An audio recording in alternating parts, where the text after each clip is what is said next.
I'm feeling the energy. A house that holds secrets. There's a lot of activity in the room. And a visit that finally uncovered. There's so much blood. There's more than one murder here.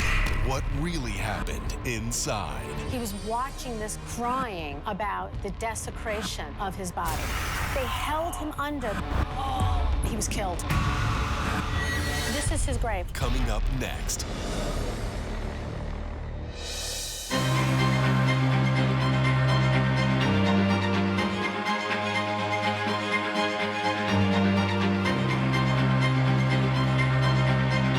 Season 11 starts now. I became a doctor to help people heal. Now I'm using the same science and medicine to take on true crime. Today's true crime. We go inside an eerie-looking 19th century mansion with a murderous past.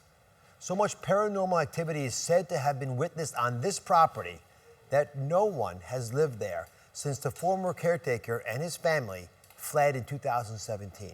There are so many stories of death swirling around this home that we had to enlist crime correspondent Melissa Moore to investigate. And we called in medium Anna Raimondi to help unveil the property's gruesome past. In fact, so many crazy things have been reported that the current caretakers can't stand being there alone. You won't believe what they say they've experienced. Take a look. I started getting like a weird feeling in my stomach. We heard actually moans and groans. Footsteps, slamming of doors. Door just heavily slammed in my face. And I did not go in the house for that when I needed. I left. Other people, you know, they get nervous about it and all. Yeah, it gets a little creepy here by yourself once in a while. The other night we were here and we heard furniture being moved upstairs, but there isn't any furniture. Joining us are crime correspondent Melissa Moore and medium Anna Raimondi. This mansion's been on the market on and off for so many years now. Did that surprise you? What do you think about its history, Melissa? Well, I did some digging into the house and the history, and it's been on the market off and on. It's never been fully abandoned, though. But then, as I was digging in research, I found that a developer actually took possession of the house in 1999, and he did some remodeling, but it seemed like the house was cursed. Permits weren't going through, but also there's the paranormal aspect. So neighbors are seeing paranormal activity. The caretakers of the property are seeing orbs. So there's definitely activity going on, but I think the biggest deal breaker was the mob hit, the murder in 2005. It was absolutely brutal. The victim was butchered. Oh my goodness. So, Melissa, I trust you in all things true crime. Right. So you came in with a logical mind, like mine actually, Right. trying to figure out, is this impossible? Why these bizarre activities and what's the underlying cause? But I recognize it could be something beyond our expertise. So, Anna, we didn't tell you anything about this house. Nothing. I didn't have any information at all. Not where it was. Nothing. Didn't have an address, had nothing. All right. So with all that, we actually go in there. And we heard about all these alleged spirits of the property. Why do you think these spirits, if they're spirits, are staying home? Why aren't they going away like most spirits are supposed to? There's such sadness in this house that they just can't let go of it. And there's so much pain in the house from the original owner and then obviously the man who was killed in the house and the mob hit. All right, so it turns out the mob hit's not the only problem we're going to uncover. We decided to send Anna into this mansion where she says she was completely overwhelmed the second she walked in the door. Now, can I remind you all, she knew nothing about this house before we basically took you in there with no warning. Take a look. Whoa. Wow. Somebody was dragged here. I'm feeling the energy. He was killed, okay? But I feel like stab. There's a stabbing. Somebody's sitting on somebody. They want him to die. This man did not want to die. Blood. So there was all blood in here? Like bloody, very bloody? Where's the water? I'm looking for water. They're telling me, he's saying, go to the water, go to the water, go to the water. There was water. Yes, there's a pond right outside Okay, here. right over there? Yes, Okay, correct. because I'm Straight hearing outside. by the water, by the water, by the water. And then somebody gets dumped in the water. How many murders was more than one murder here? This is all the same murder that I'm That way picking you- up? As far as we know, Yeah, there was because one. it went into the water, okay? I'm so feeling that there was the pond, there's water, because he keeps saying the water, that I feel like they held him under. This is his grave. This is it. This is his grave. This is why we do this every year. We do flowers Yeah, and we do this every this year. is in memory of Rob. absolutely his grave. Okay, so on the floor. I feel like there was something on the floor. The body was on the floor. There's a lot of activity in the room. It's almost like they don't even care that they just did this. Like, they just don't care. It's just another day. There's some lighting here. Oh, well, let me catch it. Okay, something really bad. Something really bad. There's so much blood. There's so much blood. Something was taken out. This furnace was. This is a new it. furnace. This is new. Okay, Yes. and I don't know, something about shoving it in. Was somebody killed down here? Was this the same man from upstairs? Same But he guy was from dead there. already. They went through all of this to kill this one man? I mean, listen, this guy has like 9 lives because he's running all over. He's still running all over the house. He's running. He figured he runs was. all over the house. Do you hear him running in the house? We've He heard runs. footsteps all He over the house, runs. yes. Whoever did this didn't know what they were doing. Okay, they just didn't know. It was like a butcher job. He was watching it in spirit, like, because he had passed. He was watching this going on, crying about the desecration of his body, because it was desecrated. Anna, it's uncanny you could tell that much without having any of the history. You know, I walked into the house and all I saw was blood. It was like it assaulted me. The feeling of there's this like very frantic energy running around. It was unbelievable. All right, we're coming up. What kind of murder caused that much blood? And who was the man who was so brutally butchered? Stay with us.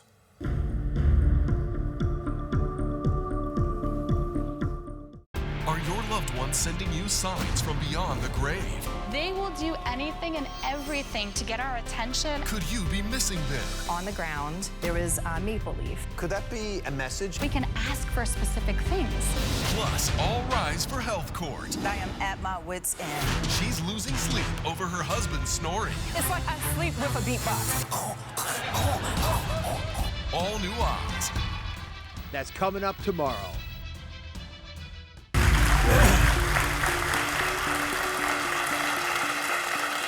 We're back with crime correspondent Melissa Moore and medium Anna Raimondi. You've been investigating this horrific mob hit for quite a while. Melissa, give us some details of what happened in the mansion. Well, I found it very interesting that Anna hit on so many key points, and I believe she was communicating with the first victim, which is Robert McKelvey. He was involved in organized crime, angered a man named Gino Galistro. So Gino Galistro put a hit on him for $8,000, hiring the hitman who happened to be the caretaker of the mansion. So his name was Joseph Young. Joseph Young and a couple accomplices went together, lured Robert into the mansion, and then overkill is an understatement. First they strangled him, unsuccessful. They stabbed him, unsuccessful. And then the blood that Anna's talking about is that after they drowned him in the pond, they took him down to the basement and then dismembered him and fed him into the furnace.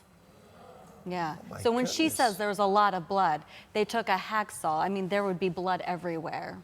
And what's interesting too, when I watched your piece, is that you stated that something's missing. Well, the furnace is missing where they disposed of his body. Oh, yes, you did mention that. I didn't understand why. He was just saying to me some things. He wanted the whole story told. Like, this is what they did. You know, he was watching it as they were doing this because he had died.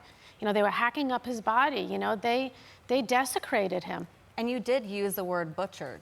So I thought that was interesting. There's no way that she would have probably known this unless she dug deep into the history of this house. And of course, I purposely told you nothing ahead of time because we wanted to go in there, eyes wide open to figure this out. Robert's murderer, Joseph Young, you said? Right. What happened to him? He's serving life in prison, and then the mob hitman, the man who hired the hit, is serving 20 years. And we don't know the other men who were involved? No, we don't. Aha. So, Anna, you went in there. The energy was Frenetic? Overwhelming. Overwhelming? Overwhelming, not just from the man who was killed, but then you had the energy of the other people that lived in the house as well. So, you know, I could hear a woman crying. It was the original owner, the wife of the man who, you know, had purchased the house, and the children that lived in there, the older children as well. What was really freaky, and what's not on camera, is that Greg, who works, you know, with the camera crew, and I got locked into a room. So I went to open up the door. It wouldn't move. He literally walked over to it.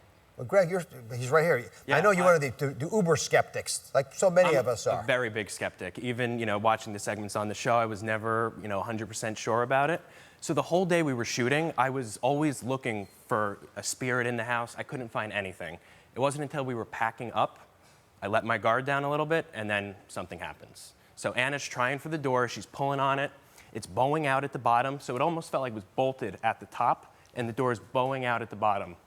I reached for it almost effortlessly, and it opens up. It does. Someone didn't want Anna to leave that room. Aha. Yeah. Are you still a skeptic after this? Not anymore. Greg? No. I never thought I'd even begin to believe in this stuff. But some of these tales are... If I wasn't personally involved in making sure you did not know about this house, I would assume you went back through there, read it up, you know, knew everything, and then confabulated a story. You know, I think that a lot of people who may walk over the threshold in that house would probably feel something. Now, they may not be able to see what I saw and, you know, feel it the way I feel it, but the house, the energy is so high.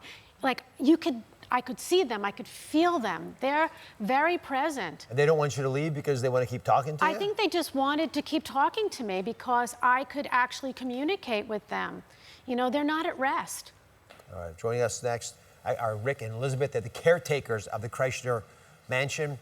For the moment, anyway. They're the caretakers. They both say they've had several encounters with restless spirits who they believe are refusing to leave the property. And coincidentally, they both knew the murder victim that Anna just encountered, Robert. Yes. You actually were a classmate of him. Yes. And you seemed to even get a little emotional as she was recounting, Anna, the details of the murder. Yes. Did you know all those details? I read about it, but hearing somebody to actually explain it, it struck a nerve. Why do you stay in the house if there's a possibility that someone you knew who was murdered there might not have crossed over totally? I personally don't feel threatened by him, maybe because we hung out and rode bicycles together as a child. So it just doesn't scare me. So you said you've witnessed other strange things, Rick, things that you don't understand. Yes, correct. Can you give us a little bit of an idea? Tell us about. Are these from Robert or from somebody else? We don't know. We think it's both. We think it's the original. Both? It's Robert and the original people from the house. So what do you do when you're sitting there and you hear these things, paranormal things happening? There are two of you, so you know it's not just in your mind. Yes. So did you hear that? Did you hear that? Yeah. We look at each other and say, And did then you really he hear usually that? wants to leave. I usually get freaked out sometimes. I'd be freaked out. I don't understand how you're not freaked out by this. Slamming doors, locked doors, I footsteps. got used to it, to be honest with you. It is a little bit. beautiful old house, you know. And what about these orbs I heard that you actually brought us some evidence? Yes, Yes. we've caught orbs. Oh my goodness. Is it that same spot all the time? No, it actually... They moved. They move. Oh, the blue, on the stairs there, Yeah, the blue thing. there's 4 orbs in them The pictures. white dot Yes. with the blue. And actually moved 5 pictures there. They moved to 5 different locations. If you follow all the pictures, Yeah. they move in a circle. I don't understand how this is even possible. It's we've actually caught other evidence too of some figures in the windows and stuff like that. We got some pictures and stuff like that. All right. Besides the noises, we caught some photos and So I stuff. want to dive a little bit into this Yep. other family besides Robert and understand a bit more what the heck is going on here. So up next, Anna's not surprised at any of this. She says that the mob murder victim, Robert McKelvey, is definitely not alone in that mansion. Who else is there? Stay with us.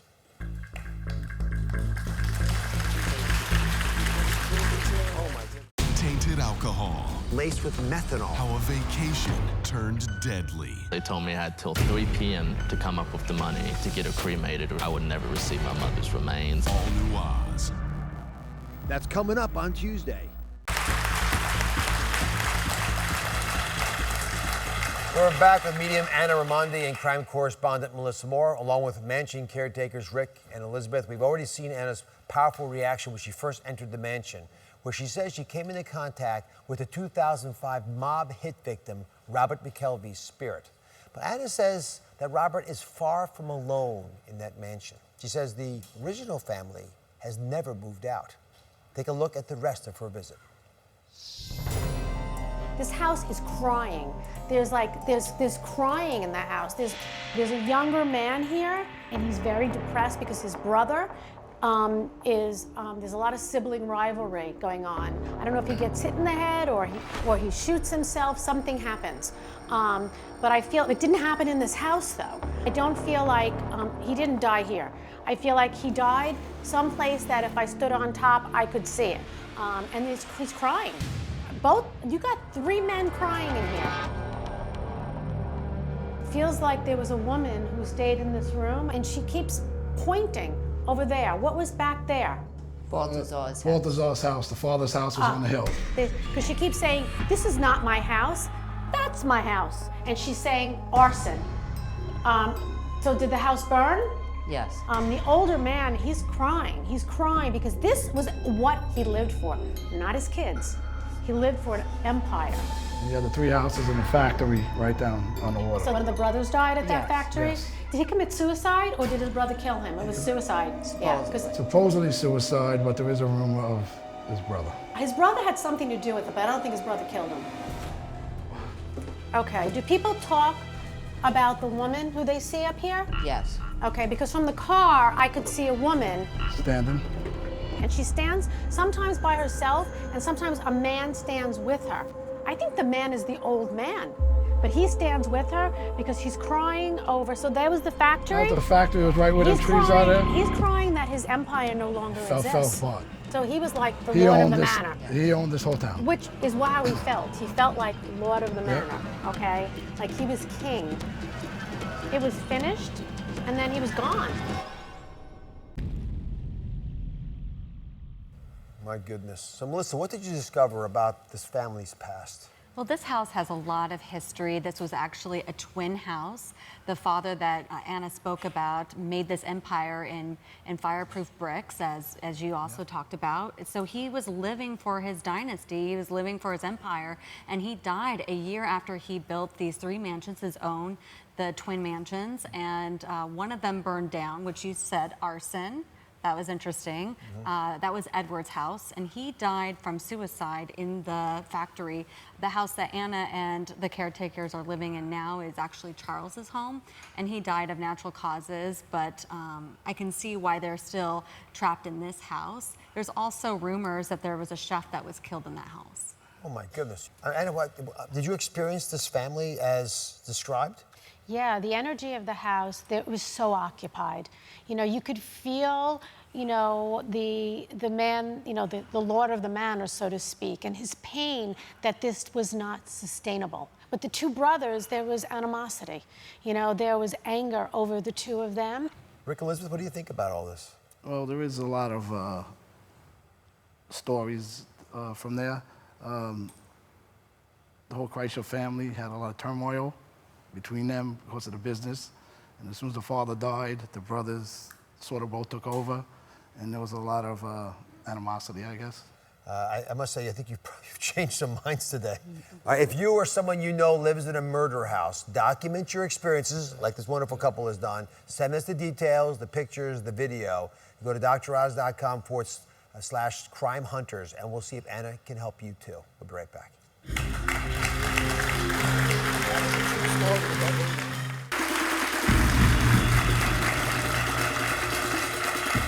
Today, an exclusive update on a story we've been covering since the beginning.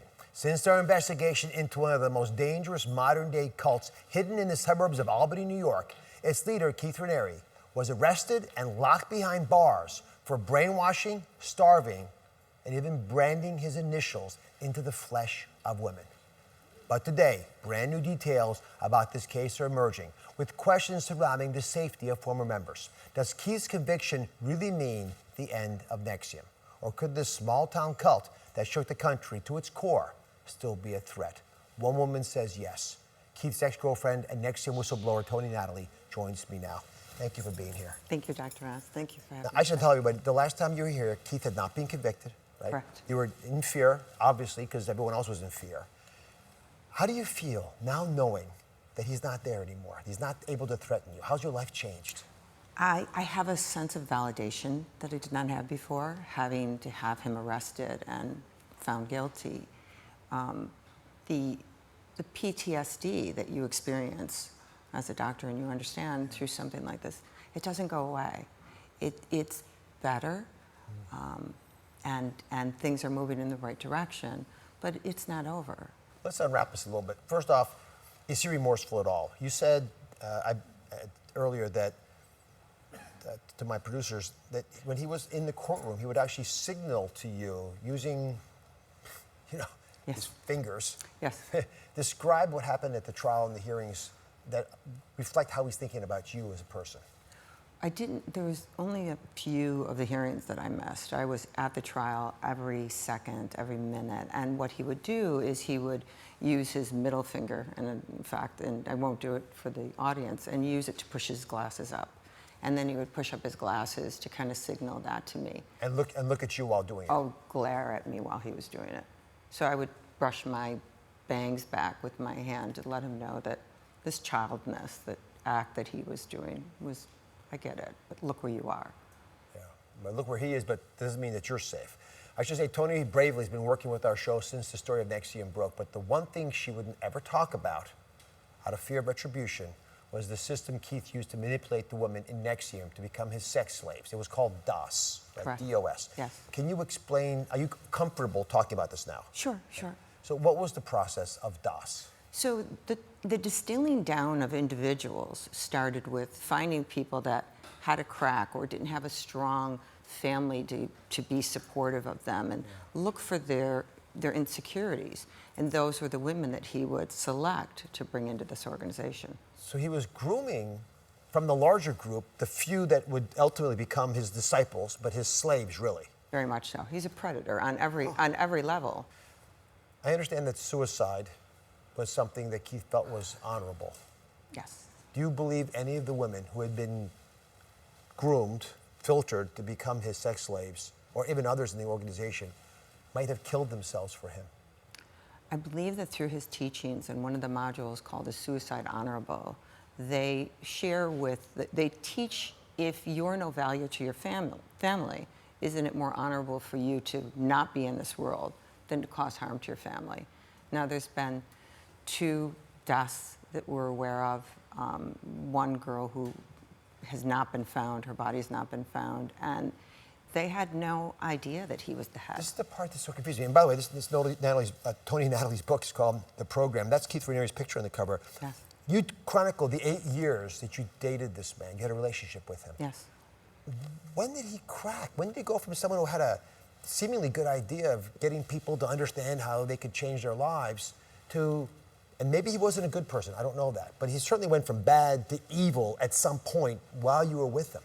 Yes. So I realized when other girls started coming to me after I had left, I became a bit of a lightning rod for people to come to, because one of the modules he teaches called The Fall is what is a suppressive. And even in the trial, one of the girls that was a witness said, well, what's the worst thing that could happen? And she said, well, I could become a suppressive.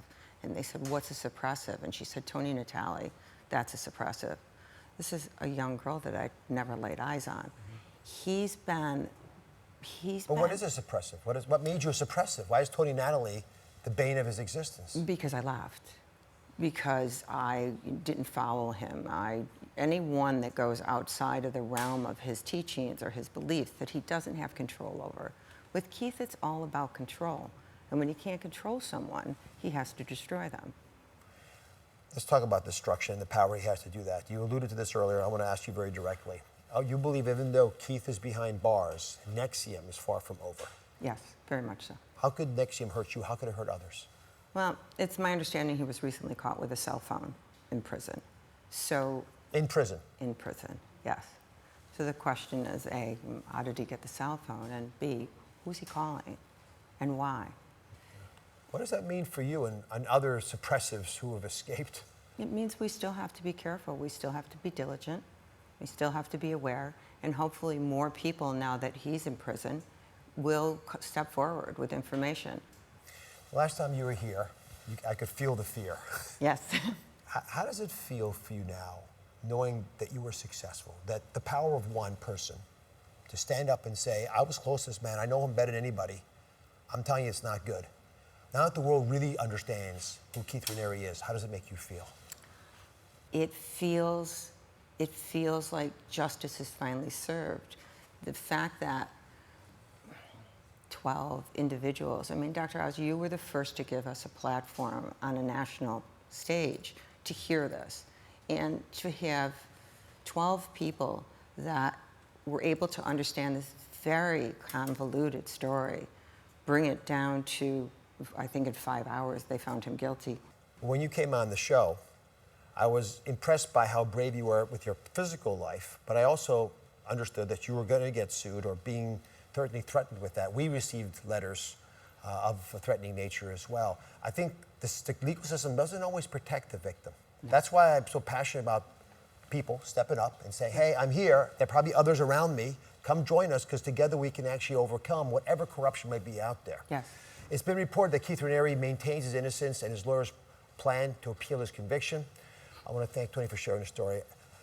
The program, that you talk about, it's unbelievable.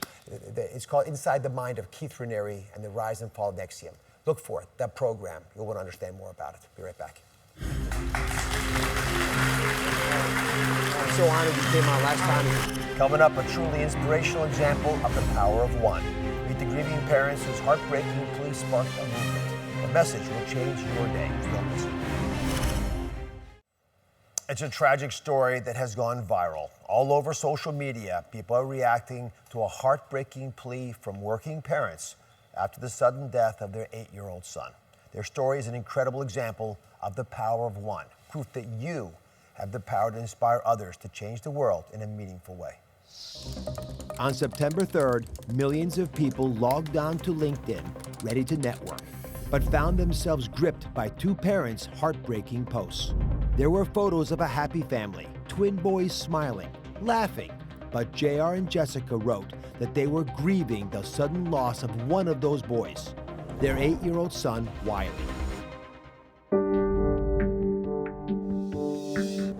Wiley seemed to be sleeping quite late. Later that morning, I became suspicious that sleeping in had lasted too long. As I pulled the blanket back and I traced the deep purple color of lividity, I felt for a pulse and somehow felt surprised by the cold skin I touched. I started to call 911 but hung up because there was a more important call I needed to make. When I got the call from my wife, I was sitting in a conference room with 12 people at the office talking about PTO policies.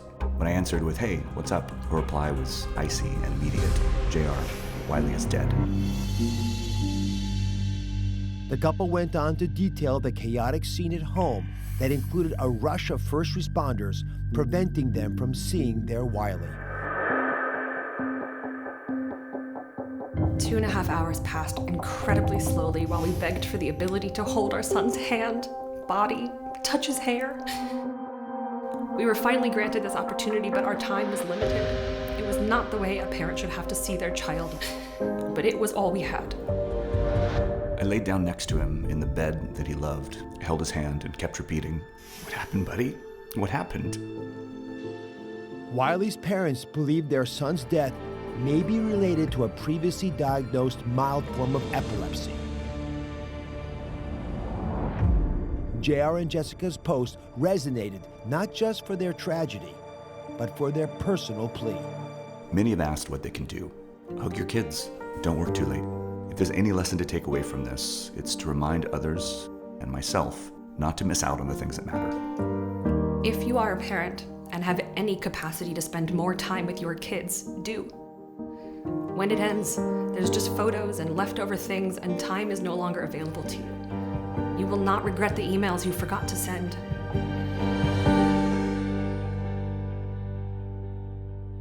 JR and Jessica are here today with a vital message for all of us. You guys okay? Yeah. It's a lot to watch. Why was it so important for you to be here today? I think there's this incredible shock when you lose a child overnight in the way that we did. It was completely unexpected. We had no idea that that was even possible, that it could happen like that.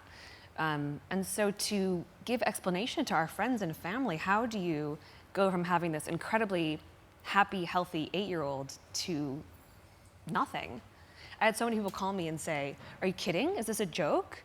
And I was like, no, of course it's not a joke. Like, first of all, who jokes about that? And secondly, of course not. But the disbelief is so real for people that it's impossible to think that we could lose someone so fast, who's so young. And I'm sure it's still raw for you, but at least you've had some life experience to cope. How about Oliver, which is Wiley's twin brother? How is he coping? Yeah, Oliver is actually doing really well. He has lost his best friend, and so he's desperate to hang out with other kids right now, but he's in school and he's back in soccer practice, and so he definitely has a good support network of kids around him.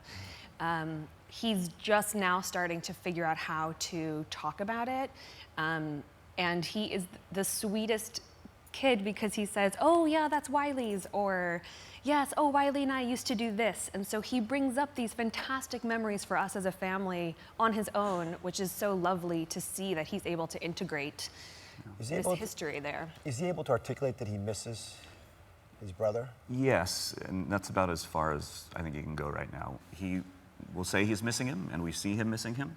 But I think right now it's about as far as that goes. I mean, the good news, I think, for him, even though he lost his best friend, is that he now previously had split attention from two parents who were very busy, and now he has complete attention from two parents who are much more focused on him than we were before. I've heard you describe it as a powerful triangle now.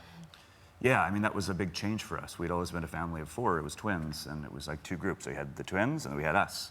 And then we came together now and realized, now it's a triangle, just the 3 of us together. Is that what that is on your forearm? Oh yeah, so we did decide to go ahead and get tattoos to represent our new family. So JR has one, I have one. Wiley's favorite color has been blue for many, many years. And so we decided to color it blue so that while he no longer is a part of the family unit, it will always be colored by him. He's coloring it. We'll be there. So I know it's going to take a few months to really work out exactly what might have happened because it's such a strange process. Sure. An 8-year-old dying suddenly, but you think it's something called sudden unexpected death in epilepsy, something that I've learned a lot about. I thought it was extraordinarily rare. It's not. Yeah. What did doctors tell you about the risks associated with it? I think Wiley just had one minor episode of a small seizure. That we're aware of, yeah. I mean, his type of epilepsy was meant to be one of the most benign. It was actually called benign Rolandic epilepsy. And the doctors told us, like, it's the best type that he could have, and it's supposed to resolve by the time he was in his teenage years. He grows out of it. He does, yeah. It's just supposed to happen at night. And the only reason we found out that he had it was we were staying in an Airbnb, and it had hardwood floors, and she heard a thud upstairs, and he had fallen out of his bed, and she went upstairs and found him having this seizure. It was the only one we ever saw. And that was about 9 months before he died. And after the diagnosis, they were very clear. We talked to multiple pediatricians and neurologists. Just let him be. Don't medicate him. Don't do anything. And it is fairly rare. It's something like 1 out of 4,500 kids with epilepsy. But it can happen to any kid who's had any seizure. It can happen to adults too, where it's 1 in 1,000. Yes, Yeah. much more common in adults. And you're a physician, so you had insights in this. Cameron Boyce, the Disney star who died in July, we believe died from the same thing. So here's what I want to do today. At least to make the pain you're going through to talk about this useful. I want everyone as a child with epilepsy to hear me clearly, because many doctors don't ever warn families about the risks of sudden unexpected death in epilepsy, because the philosophy is, why share terrifying news when you can't do anything about it anyway? But I'm not sure that's true anymore. It can happen with anyone with epilepsy, but there are things we can do. And while we can't get rid of all the risks, there are things that affected, right? Yeah, so there's definitely a list of criteria and risk factors that are associated with a higher risk of SUDEP occurring. Clonic seizures and the frequency of clonic seizures being among those risks. The seizure that I did witness my son have was clonic. So the more severe the epilepsy, the higher the risk is. There's new studies being done. The research is really limited, and it's going to stay unexplained until we have more information. But why not just have a monitor, even if it's... So this is a great question. So there's a wearable tech and there's alarm pad monitors. These are new. Not every physician knows about them. Not everyone recommends them. At the moment, both wearable tech, there's a watch, and the alarm, like a mattress pad, they only detect clonic seizures. So if you're having a more minor form of a seizure, it's not going to be detected by that technology. But if we don't utilize the technology and there's not enough people actively using it and collecting data from it, the technology will not get better. So I do think, I wish that we had had that. I don't know that it would have changed the outcome for my son. We'll be right back with JR and Jessica's advice for parents at home. Welcome back. Last month, parents JR and Jessica suffered an unimaginable loss when their 8-year-old son died in his sleep. Their viral message to make time for your children has inspired millions and exemplifies the power of one. So you wanted to inspire parents to hug their kids a little tighter, to send one last email. Are you finding solace, I hope you are, in knowing that it's working?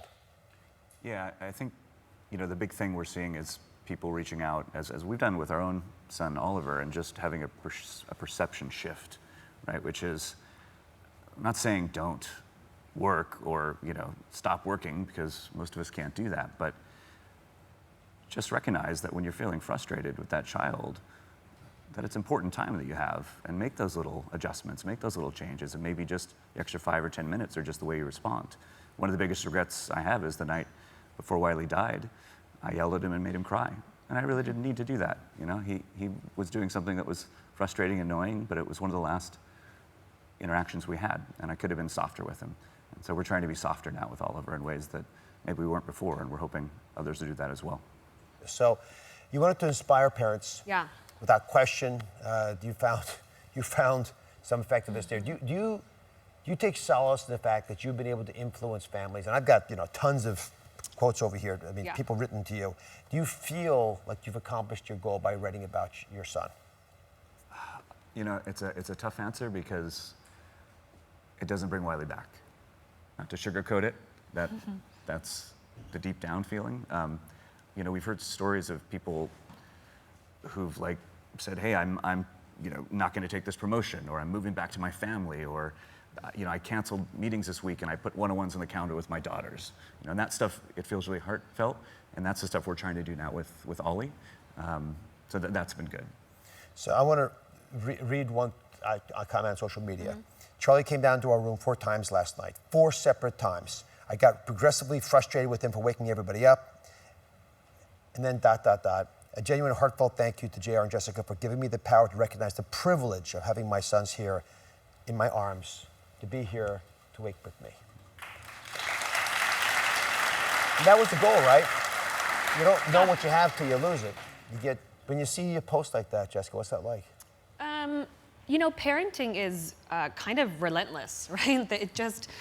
They wake up in the middle of the night, they're sick, you have a fever, you deal with this. It's so touching to know that someone can take a step back from that after what we've been through and recalibrate and say, you know what, we have definitely implemented in our own household a more tender approach to caring for our other son, because he's there and we can, and Wiley isn't.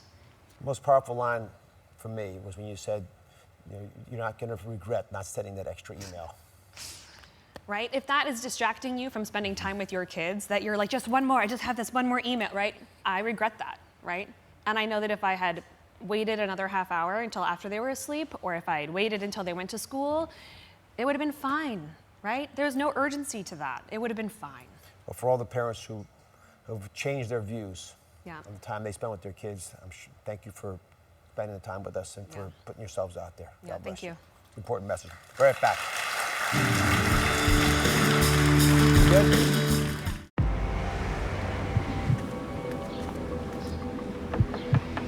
medical records. A friend in crisis. You're a ticking time bomb. A wake-up call. Before it's too late. The choice is yours. That's coming up on Monday. Welcome back. Last month, parents JR and Jessica suffered an unimaginable loss when their 8-year-old son died in his sleep. Their viral message to make time for your children has inspired millions. It exemplifies the power of one. Joining us now is Pastor Cora Jakes Coleman. She's a preacher and mother who's read the post and wanted to be here today. She read your post, actually, and was impacted by them. What do you have to say to Jessica and JR about their grief? Well, first again, I'm so sorry for your pain.